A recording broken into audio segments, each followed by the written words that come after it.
आज की कहानी है चावल का दाना। एक भिखारी एक दिन सुबह अपने घर से बाहर निकला। त्योहार का दिन है।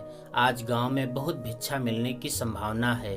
वो अपनी झोली में थोड़े से चावल दाने डालकर बाहर आया। चावल के दाने उसने डाल लिए हैं अपनी झोली में, क्योंकि झोली अगर भरी दिखाई पड़े तो देने वाले को आसानी होती है। उसे लगता है कि किसी और ने भी दिया है। सूरज निकलने के करीब है। रास्ता सोया है। लोग अभी जाग ही रहे हैं। मार्ग पर आते ही सामने से राजा का रथ आता हुआ नजर आता है। सोचता है आज राजा से अच्छी भीख मिल जाएगी। राजा का रथ उसके पास आकर रुक जाता है। उसने सोचा, धन्य है मेरा भाग्य। आज तक कभी राजा से भिक्षा नहीं मांग पाया, क्योंकि द्वारपाल बाहर से ही लौटा देते हैं। आज राजा स्वयं ही मेरे सामने आकर रुक गया है। भिखारी ये सोच ही रहा होता है, अचानक राजा उसके सामने एक याचक की भांति खड़ा होकर उससे भिक्षा देने की मांग करने लगता है। राजा कहता है कि आज देश पर बहुत बड़ा संकट आया हुआ है।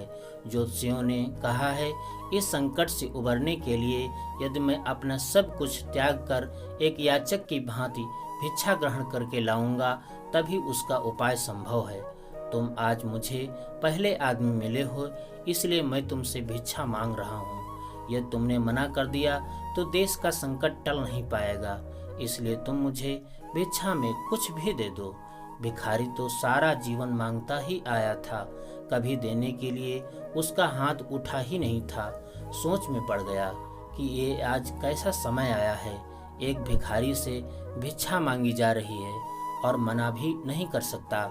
बड़ी मुश्किल से एक चावल का दाना निकालकर उसने राजा को दिया। राजा वही एक चावल का दाना ले खुश होकर आगे भिक्षा लेने चला गया। सबने उस राजा को बढ़ बढ़कर भिक्षा दी, परंतु भिखारी को चावल के दाने के जाने का भी गम सताने लगा। जैसे तैसे शाम को वह घर आया। भिखारी की पत्नी ने भिखारी की झोली पलटी तो उसमें उसे भीख के अंदर एक सोने का चावल का दाना भी नजर आया।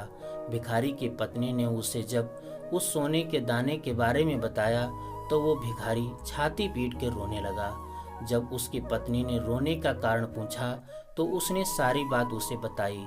उसकी पत्नी ने कहा, तुम्हें पता नहीं कि जो दान हम देते हैं वही हमारे लिए स्वर्ण है। जो हम इकट्ठा कर लेते हैं वो सदा के लिए मिट्टी का हो जाता है।